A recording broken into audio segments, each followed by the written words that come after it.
et à ceux qui vont arriver en cours de réunion. Alors voilà, nous commençons le Sefer Shemot cette semaine.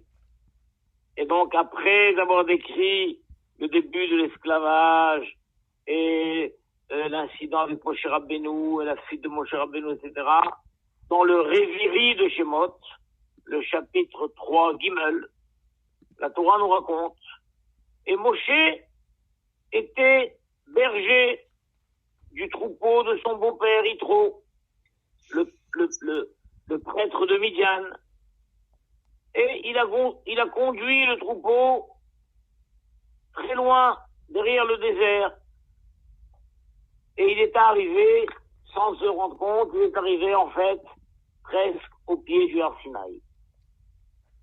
Et un ange d'Hachem lui est apparu dans une flamme de feu qui sortait d'un buisson. Et Moshe Rabbeinu a vu ce buisson en feu, et malgré le temps qui passait, le buisson n'était toujours pas consommé. Un buisson, c'est pas haut, ça a peut-être 50 centimètres, c'est très très sec. Donc si le buisson est en feu, en 1 ou 2 minutes, ça y est, l'affaire est finie. Mais non, là le buisson continue à brûler. Moshe Rabbeinu s'est dit, je vais faire un détour et je vais aller voir cette étrange, cette grande apparition. Pourquoi le buisson ne se consume-t-il toujours pas? Hachem a vu que Moshe Rabbeinu était en train de faire un détour par rapport à la marche du troupeau pour venir voir, et Hachem l'a appelé, et la voix sortait de l'intérieur du buisson. Et Hachem lui dit, Moshe, Moshe. Et le Keli Yakar explique que ce Moshe, Moshe, c'était un appel dramatique, strident, comme quelqu'un qui appelle au secours et qui dit, vite, vite, Moshe, Moshe. Donc Moshe, il a entendu un cri de détresse. Il a entendu un cri de détresse qui sortait de ce buisson. Et quelqu'un qui disait, Moshe, Moshe. Et il a dit, je suis là. Aujourd'hui, j'arrive, je fonce. Et Moshe Rabbeinu s'est mis à courir comme un fou pour s'approcher de ce buisson et venir à l'aide de cette voix dramatique qu'il appelait Moshe. Comme quelqu'un qui dit secours, à l'aide. Moshe, j'arrive. Et dès qu'il s'est approché du buisson, la voix a parlé encore une fois, elle a dit, stop, ne t'approche pas plus. Enlève tes chaussures de ton pied, car l'endroit où tu te trouves est un endroit saint, et tu ne peux pas te tenir avec tes chaussures. Donc Moshe Rabbeinu s'est arrêté, il a enlevé ses chaussures, et la voix a continué à parler, et cette fois-ci, la voix s'est présentée. Vaïomer, la voix a dit, je suis le Dieu de ton père, le Dieu d'Abraham, le Dieu d'Israël, et le Dieu de Jacob, de Yaakov. Et la Torah raconte à ce moment-là, Vaïester Moshe Banav. Alors, vite, Moshe a mis ses 2 mains devant son visage, il s'est caché le visage. Car il a eu peur de regarder Hachem. Donc, une voix l'appel du buisson. D'abord, il voit un buisson qui brûle et qui ne se consomme pas. Il se dit, je vais voir ce qui se passe. Et de ce buisson, à une certaine distance, il entend une voix qui l'appelle au secours. Moshe. Il dit, j'arrive, je fonce. Dès qu'il arrive à peut-être 20 cm, 30 cm du buisson, la voix lui dit, stop, pas plus, enlève tes chaussures. Et la voix se présente, je suis Hachem, le Dieu de tes ancêtres. Et à ce moment-là, Moshe Rabbeinu se cache le visage, alors qu'il s'apprêtait à voir. Mais qu'est-ce qu'il y a? Cette voix qui sort du buisson, c'est qui? C'est qui se cache dans le buisson? Qu'est-ce qu'il y a dedans dans le buisson? Mais dès que la voix lui dit, je suis Hachem, hop, il s'interdit de regarder plus loin. Il se retient. Pourtant, lui, il est venu pour voir. Il veut voir. Il y a une voix qui l'appelle. Il veut en avoir le cœur net. Mais qui c'est qui se cache dans ce buisson? Quelle est cette voix qui m'appelle? Et dès que la voix se présente, je suis Hachem, hop, il se cache le visage. Quel visage? Et que le bourreau continue à lui parler et lui dit, j'ai vu la souffrance de mon peuple qui se trouve en Égypte. J'ai entendu leurs cris de supplication devant leurs oppresseurs, car je sais toute la douleur qu'ils éprouvent, etc., etc., et je compte descendre en Égypte pour les sauver, et c'est toi que je choisis et tout. Sur ce petit passage où Moshe Rabbeinu a caché son visage, incroyable, nous trouvons une suite. Bien plus tard dans la parasha de Kitissa, après que Moshe Rabbeinu, par la force de sa prière, a obtenu le pardon sur le veau d'or, et Moshe Rabbeinu a senti que c'était un bon moment. Hachem a pardonné, Hachem qui avait été de bonne humeur en quelque sorte. Alors Moshe Rabbeinu a osé demander ce que tout être humain voudrait demander, mais se retient de demander. Il a dit Hachem, je t'en prie Hachem, Ar Eninat Kavodera, je voudrais te voir. Hachem, je voudrais te voir. Je n'entends que ta voix, je voudrais te voir. Montre-moi ton honneur, montre-moi. Akadosh Baruch Hu lui a dit, tu ne peux pas me voir. Tu ne peux pas me voir. Ça veut dire quoi ça, tu ne peux pas me voir? Alors, il y a une discussion dans la Gemara. Rabbi Yoshua ben Kocha a dit, Akadosh Baruch Hu a dit non, c'est trop tard, tu ne peux pas me voir. Quand moi j'ai voulu, tu n'as pas voulu. Maintenant que c'est toi qui veux, eh ben moi je ne veux pas. C'est quand ça, quand moi j'ai voulu? Quand tu avais le buisson ardent, je t'ai appelé. Et je voulais que tu vois. Je voulais que tu vois. Et dès que je t'ai dit je suis Hachem, tu t'es caché le visage. Tu as mis tes mains devant ton visage. Mais à ce moment-là, moi je voulais que tu vois. Mais toi t'as pas voulu voir. Et bien maintenant que c'est toi qui veux me voir, moi je ne veux plus. On va expliquer ça. Et ça, cet enseignement de Rabbi Yoshua ben Kocha est en opposition à un autre enseignement de Rabbi Shmuel ben Nachmani qui a dit au nom de Rabbi Yehuda, au contraire, en récompense de 3 gestes que Moshe Rabbeinu a fait ici, il a eu 3 récompenses. En récompense d'avoir caché son visage, il a mérité que son visage est devenu rayonnant. Rayonnant, la Torah nous dit qu'au retour de Matan Torah, le visage de Moshe Rabbeinu, il brillait comme un soleil. Et les gens n'arrivaient pas à le voir. Et à tel point que le visage de Moshe Rabbeinu brillait, il a dû se fabriquer un masque. Tout ce que la Torah raconte dans Parashat Kitissa. Et en récompense de Kiaré, car il a eu peur, alors il méritait que des gens avaient peur de s'approcher de lui. Toi, tu as eu peur d'Hachem, et bien les gens auront peur de toi. Et en récompense, mais Abid, il a eu peur de voir, il a mérité de voir quand même un certain niveau. Tu as vu une image. D'accord? D'après Rabbi Yoshua ben Nachmani, c'était louable. Ce que Moshe Rabbeinu a caché son visage pour ne pas voir. C'était louable, il a même été récompensé pour ça. Mais d'après Rabbi Yoshua ben Kocha, Akadosh Baruch Hu lui a dit, ah non, tu avais l'occasion de voir. Et quand je t'ai donné l'occasion de voir, tu n'as pas vu, et ben maintenant, c'est moi qui ne veux pas. On est compte cette histoire-là? Une chose incroyable. Alors c'est ça qu'il faut comprendre.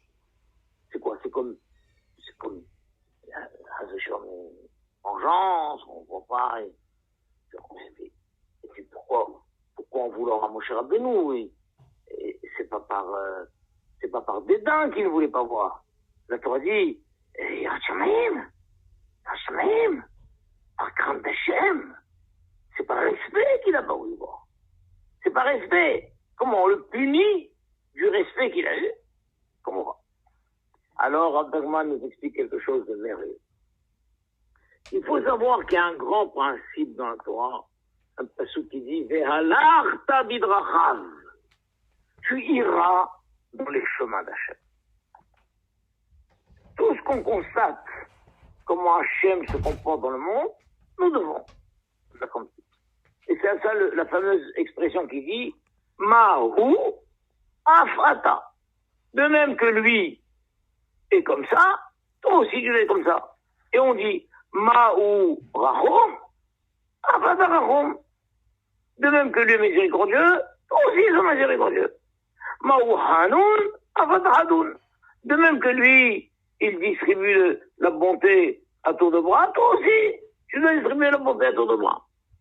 Maou, de même que lui, il entend le cri qu'on lui adresse, toi aussi tu dois entendre le cri que les gens poussent. Tu dois être à l'image d'Hachem.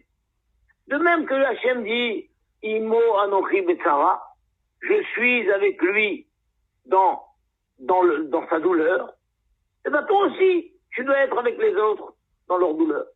Alors c'est pour ça que Hachem est apparu dans un buisson, et pas dans un arbre. Un gros aurait pu apparaître dans un cèdre du Liban. Non, un gros est apparu dans le buisson, le plus petit arbre. Le buisson, c'est pas une plante, c'est un arbre. C'est le plus petit arbre qui existe, un buisson. Il a la taille d'une plante, mais c'est un arbre. À que vous voulez dire par là, non, et moi, alors je fais ça. Mon peuple souffre, moi aussi je souffre avec lui. Je souffre avec lui. C'est pas le moment maintenant de me glorifier et d'apparaître au-dessus d'un cèdre. Non, j'apparais dans le buisson, le plus petit arbre qui soit. Et bien de même qu'Hachem s'associe à la douleur des autres, toi aussi tu dois t'associer. C'est ça le grand principe, c'est Allah t'habitera. Tu iras dans les chemins d'Hachem. Et donc on voit que Hachem, à part le fait d'exaucer la tfila d'un homme, et des fois que le bourreau décide de ne pas l'exaucer, mais quoi qu'il en soit, il entend la tfila. Ah, que le bourreau, il entend. Maintenant, des fois, il accepte cette tfila, il accepte de répondre, il accepte d'exaucer, et des fois, non. C'est un autre, mais il a entendu. Jamais un homme ne peut dire « J'ai senti qu'Hachem ne m'a pas entendu ». Non, quelle grosse erreur. Hachem, il entend. Maintenant, pour X raison, il n'a pas voulu exaucer, mais il a entendu. De même, Hachem voit. Hachem voit la douleur de l'autre. Donc si quelqu'un dit « Ah, j'ai l'impression que Hachem ne voit pas ma situation », quelle erreur. Bien sûr qu'Hachem il voit. Hachem il voit, Hachem il entend. Maintenant, il intervient, il répond à autre chose. Eh bien, de même que nous savons qu'Hachem voit la douleur, Hachem que nous savons qu'Hachem entend la douleur, eh bien, nous aussi, si quelqu'un nous appelle au secours, nous devons l'entendre, indépendamment du fait que je puisse l'aider ou non. Il faut quelqu'un dise, écoutez, monsieur, je suis désolé, je peux pas vous aider. D'accord. Même si vous pouvez pas aider, mais écoutez-moi quand même. Écoutez-moi quand même. À quoi ça sert? À quoi ça sert? Je peux pas vous aider. C'est une erreur. C'est une erreur. Écoute-le. Le fait de l'écouter, c'est déjà une chose en soi. Moi, je me rappelle une fois incroyable. J'étais directeur à l'école de la rue Pavé. Et quelqu'un est venu. M'a dit, est-ce que vous avez du temps à m'accorder? Je voudrais vous parler. Je dis, bon, ça sera long. Il me dit, il me faut 2 heures. Waouh! 2 heures! J'ai écouté, je crois pas que j'aurai 2 heures. Mais commencez, on verra. Et il commence à me raconter toutes ces difficultés, du succès familial, etc., etc. Et je me demandais, mais il attend quoi de moi? Et on en arrive aux conditions de logement. Et il habite très très loin de son lieu de travail. Et tous les jours, il a une perte de temps incroyable le matin pour se rendre de son appartement à son lieu de travail. Et le soir, la même chose, etc. Et au bout d'un moment, je me suis dit, ça y est, il croit qu'en tant que directeur et tout, j'ai le bras long à la mairie, n'importe quoi. Il veut que je l'aide à trouver un appartement. Ah, et moi, j'attendais le moment un petit peu où il va faire une petite pause dans son monologue pour lui dire, écoutez, je suis désolé de vous faire de la peine, mais je n'ai aucune possibilité de vous aider à trouver un appartement. Si c'est pour ça que vous voulez me parler, j'ai pas, non, rien du tout. Hein. Et bon, mais il n'y avait pas le moment. Bon, écoutez. À un moment X, je sais pas quand, il a terminé de parler. Et avant que je ne puisse maintenant lui répondre, lui dire, écoutez, j'ai entendu ce que vous avez dit, vraiment, je suis désolé, j'associe à vos difficultés, mais je crois pas être l'homme de la situation et tout. J'ai pas eu le temps. Une fois qu'il a terminé, il m'a tendu sa main, il s'est levé et il me dit, merci de m'avoir entendu. J'étais bouche bée, merci de m'avoir entendu. En fait, il me demandait pas un soutien, il comptait pas me demander de l'aider. Il avait besoin de parler, et il voulait quelqu'un qui l'entende. Et moi, je l'entendais avec tous mes yeux, je hochais de la tête, etc. Ah, et ça lui faisait du bien. Ça lui faisait du bien d'avoir en face de lui quelqu'un qui entend. Mais il s'est pas trompé, il s'est trompé que le bonhomme qui est en face ne peut rien faire pour l'aider. Mais il m'a choisi parce qu'il s'est dit, celui-là, il a un cœur pour m'entendre. Effectivement, j'ai entendu. Mais il y a une mitzvah d'entendre quelqu'un. Et souvent, tu te dis, mais puisque je peux pas l'aider, à quoi ça sert? C'est pas vrai. Indépendamment de l'aider, comme Hachem, indépendamment qu'Hachem exauce cette fille-là ou non, il nous entend. Et ben, nous avons une mitzvah d'entendre l'autre. Pareil, de voir la douleur de l'autre. Il y a des fois des gens, moi, une fois, il y a une maman qui vivait seule, elle était séparée de son mari, elle avait un garçon et une fille, ici en Israël, et une fois, elle m'a dit, je voudrais que vous puissiez vous rendre compte dans les conditions dans lesquelles nous habitons. Alors, bon, à la fin, j'ai fini par prendre le temps, je suis allé, et alors je rentre quelque part dans je sais même pas, un hangar, je sais pas quoi, quelque chose, un couloir inondé d'affaires et de choses là. Et voilà, alors j'ai dit donc, alors où est l'appartement, où est votre chambre? Et j'ai dit, c'est ça. C'est quoi, c'est ça? Mais comment c'est ça? Mais où vous dormez? Et là, regardez là-haut, on sort ce matin, on est par terre. Mais où vous dormez les trois? Ben, on dort les trois par terre. Les uns à côté des autres. Oh, c'est vrai. J'étais tellement choqué, tellement éberlué qu'une famille entière, une maman et 2 enfants, puissent vivre dans 2 mètres carrés, j'ai pas et tout, et vivre et dormir et manger, et ça lui fait du bien que enfin j'ai vu les conditions dans lesquelles il est. Enfin. Alors là, c'est un cas où j'ai essayé d'aider. J'ai parlé aux parents de la femme, pour voir, mais comment peuvent-ils laisser leur fille dans cette situation, etc. C'est pas bon. Là, j'ai essayé d'aider. Mais elle ne m'avait pas appelé pour l'aider. Elle voulait que je voie les conditions dans lesquelles il vit. Eh bien, même si tu n'as aucune possibilité d'aider, mais tu vois que l'autre, ça lui fait du bien que tu vois sa situation. Alors, faut aller voir. Il faut aller voir, il y a une mise à de voir. On est compte comme c'est fort. Indépendamment de ce que je peux aider, il y a une mise à d'entendre, il y a une mise à de voir. Et d'ailleurs, souvent, en vrai, c'est lié, ça. Parce que quelqu'un qui ne veut pas aider, ou quelqu'un qui ne peut pas aider pour une raison, alors d'un autre côté, il ne voit pas. Il voit pas parce que ils sont en train de passer les comptes, on lui dit, tu as vu? Non, quoi? Mais t'as pas vu comment le garçon était si pâle? T'as pas vu comment il était habillé en haillons? T'as pas vu ça? Non, j'ai pas vu. Attends, c'est pas possible, toi. Tu vois rien? Ben non, je vois pas.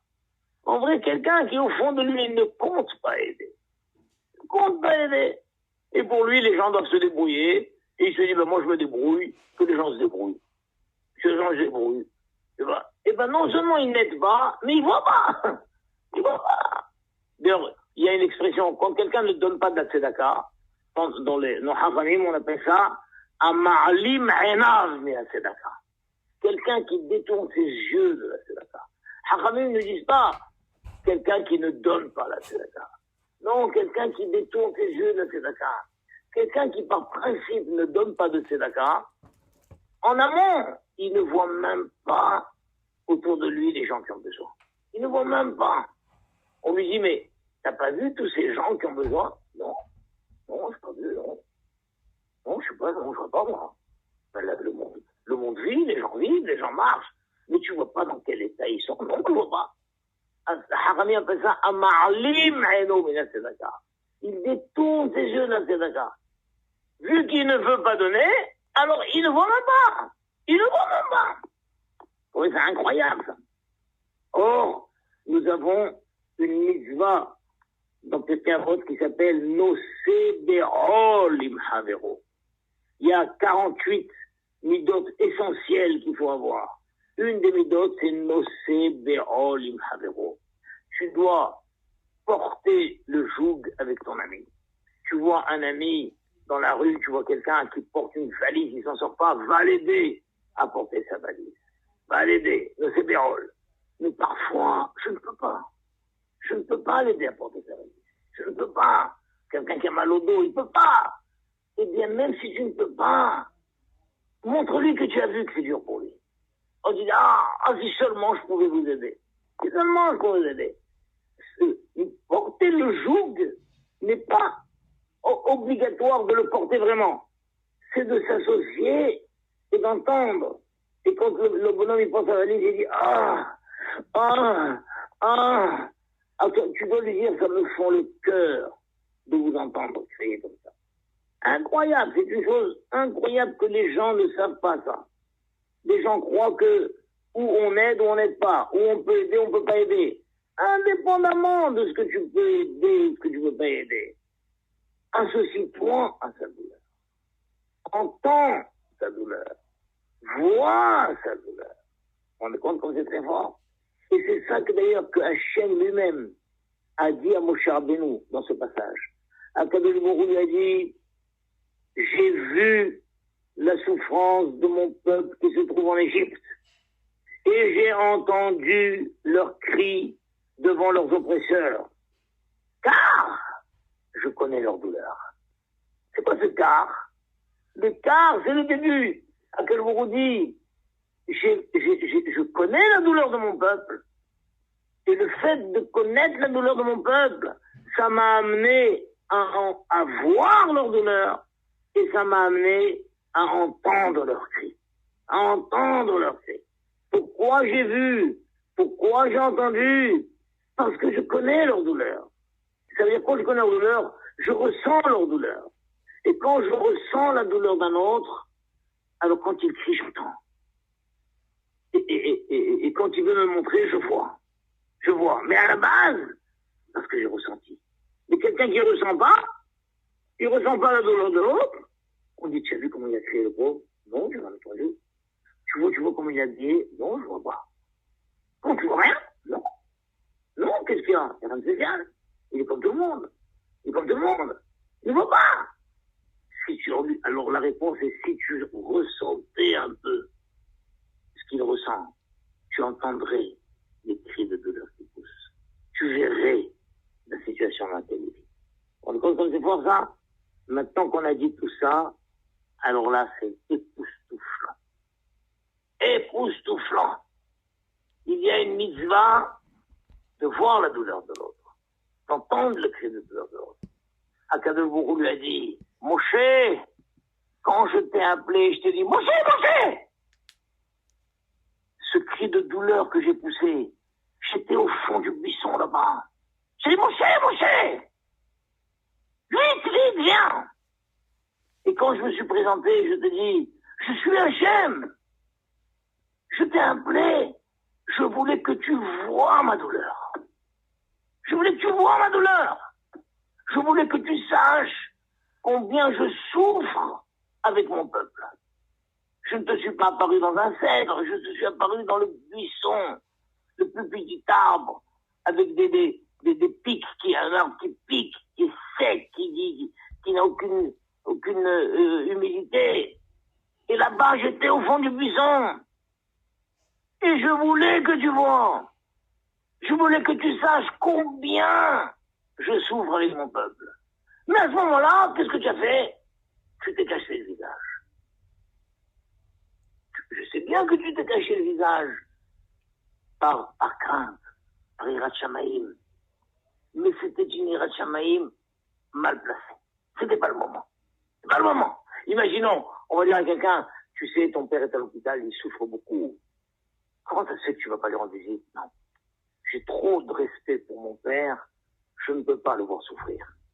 Écoute, c'est bien, c'est bon, c'est vrai, mais là, ton père a besoin que tu sois à son chevet. Ton père a besoin que tu entendes ses cris de douleur. Il a besoin que tu vois combien il souffre. Non, je peux pas. J'ai trop de respect de mon père. Je ne peux pas voir mon père souffrir. Eh ben, c'est un respect mal placé, c'est pas le moment. C'est pas le moment. Maintenant, ton père a besoin d'autre chose. Ton père, il a besoin que tu sois à ses côtés et que tu vois combien il souffre. Et quoi? Et ça sert à quoi? Ça va le soulager. Ça va le soulager. Quand il va voir que son fils mesure l'ampleur de sa douleur, ça va lui faire du bien. Ça va lui faire du bien. Va. Ton père attend ta visite. Ça va lui faire du bien. C'est pas le moment. C'est pas le moment de jouer la carte du respect. À quel pourquoi dire Moshe Rabbeinu, c'était pas le moment d'utiliser Taïrat Shamaïm. C'était pas le moment quand je t'ai appelé, je t'ai dit Moshe, je voulais que tu vois. Mais voilà, que veux-tu? Comme moi j'ai voulu que tu vois, toi tu n'as pas voulu. Maintenant, où je suis Hachem, dans ma grandeur, j'ai pardonné le fond d'or, je suis Hachem dans ma splendeur et tout, là tu veux me voir, c'est pas possible. C'est pas possible, parce qu'on ne peut pas voir Hachem. Donc c'est pas une punition. On ne peut pas, Hachem lui a dit là-bas, est-ce qu'un homme peut me voir et rester vivant? Tu peux pas. Tu peux pas. Aucun homme ne peut voir Hachem et rester vivant. Il y avait une seule occasion dans l'histoire de l'humanité où un homme pouvait me voir. C'était en plein esclavage d'Égypte, où j'étais dans une douleur tellement grande. Je partageais avec mon peuple la douleur de l'esclavage. Et j'avais besoin que quelqu'un me voie. Et qui ce quelqu'un? Pas n'importe qui. Toi, Moshe, l'être le plus parfait de l'humanité. Toi, Moshe, l'être le plus parfait de l'humanité, le plus grand. Il n'y a jamais eu dans toute l'histoire un être aussi grand que Moshe Rabbeinu. Tu es le seul être au monde, sur toute l'histoire de l'humanité, le seul être au monde dont j'avais besoin qu'il voie l'ampleur de ma douleur. J'avais besoin. Et je t'ai appelé, et je t'ai fait comprendre. Et je t'ai dit, vite, Moshe. Et toi, tu as mis le respect d'Hachem au-dessus. C'était pas le moment. Tu as raté l'occasion unique. Et ça ne peut pas se renouveler, cette occasion. Parce qu'en vrai, entre nous, aucun homme ne peut me voir et rester libre. On est compte, comme c'est émouvant ce passage. Nous devons savoir que quelles que soient les situations que le peuple juif traverse, individuel ou collectif, Hachem, il est associé avec le vécu de chacun de nous. Chacun de nous. Et si le peuple juif souffre, Hachem souffre. Et si le peuple juif est heureux, Hachem est heureux. Voilà, mes chers amis. Shabbat Shalom, qu'Hachem vous protège. J'espère que ce cours vous a plu. En tout cas, c'est un appel à nous aussi d'être vigilants les uns envers les autres, de tendre les oreilles, d'écouter la douleur d'autrui, de voir la douleur d'autrui, et d'aider si on peut aider, mais même si on ne peut pas aider, le fait d'entendre, le fait de voir, c'est en soi un soulagement déjà. Voilà. Shabbat shalom, mes amis!